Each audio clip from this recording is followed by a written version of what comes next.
These are not your average meatballs. Haitian spices make them incredibly flavorful. Let's build flavor.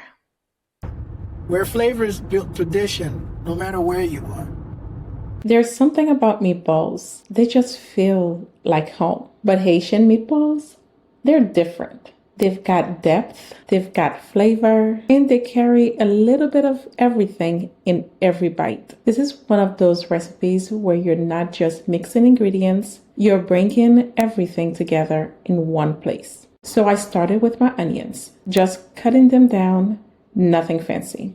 Garlic too, and I don't like to hold back here. About 6 cloves, because I want that flavor to come through in every bite.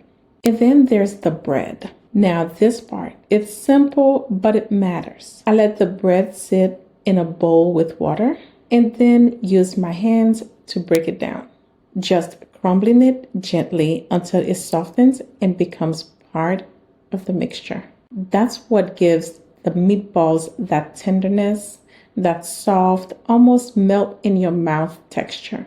And from there, everything goes into the food processor. The meat, the egg, those onions, the garlic, the epis in that bread mixture. And if you know anything about Haitian Epis, you already know. That's where the flavor really starts to come alive. It's that blend that just wraps itself around everything and brings it all together without trying too hard. So once everything is in there, I let it blend. Not overthinking it, just letting it come together into something smooth, something well combined, something that's ready. And when you take it out, that's when it starts to feel real. You start rolling each meatball by hand, one by one, and there's something about that moment.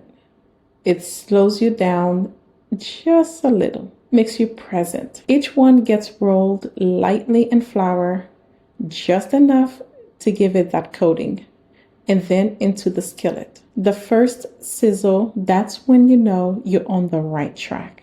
Because as they fry, they start to take on that golden color on the outside, while everything stays soft, seasoned, and full of flavor. And when they're done, that's my favorite part.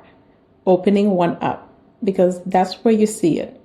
The soft, flavorful inside, the garlic, the onions, and the seasoning all blended together perfectly. And honestly, it's simple ingredients. Nothing complicated, but the way it all comes together, that's what makes it special. And if you've been enjoying these moments with me in the kitchen, don't forget to subscribe and share this with someone you'd sit down and enjoy this with. Until next time, cheers!